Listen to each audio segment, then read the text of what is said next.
ایک دفعہ کا ذکر ہے کہ ایک خوبصورت سلطنت میں شہزادی مریم رہتی تھی۔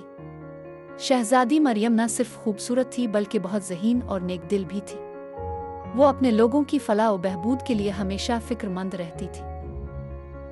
شہزادی مریم کا ایک خواب تھا، وہ چاہتی تھی کہ اس کی سلطنت میں ہر شخص خوش ہو اور وہاں کبھی کوئی غم نہ ہو۔ مگر سلطنت میں بہت ساری مشکلات تھیں، غریب لوگ، بے روزگاری اور فصلوں کا خراب ہونا۔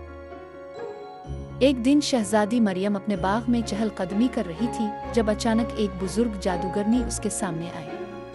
جادوگرنی نے کہا، شہزادی مریم، تمہیں اپنے خواب کو حقیقت میں بدلنے کے لیے ایک خاص راستہ اختیار کرنا ہوگا۔ تمہیں اپنی سلطنت کے 3 بڑے مسائل حل کرنے کے لیے 3 چیزیں تلاش کرنی ہوں گی۔ شہزادی مریم نے جادوگرنی کی بات سنی اور اس کے بتائے ہوئے راستے پر چل پڑی۔ شہزادی نے سب سے پہلے سلطنت کے غریب لوگوں کے لیے سونا تلاش کیا تاکہ وہ اپنی پریشانیوں کو دور کر سکے۔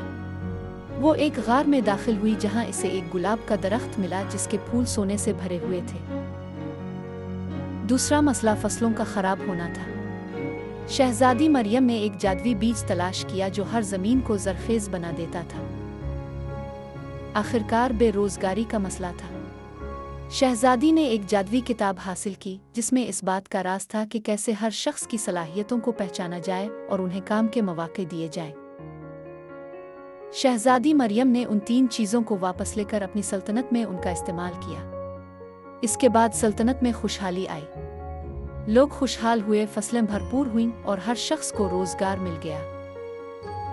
شہزادی مریم کا خواب حقیقت میں بدل چکا تھا اور وہ اپنی سلطنت کی سب سے زیادہ عزت کی جانے والی حکمران بن گئی۔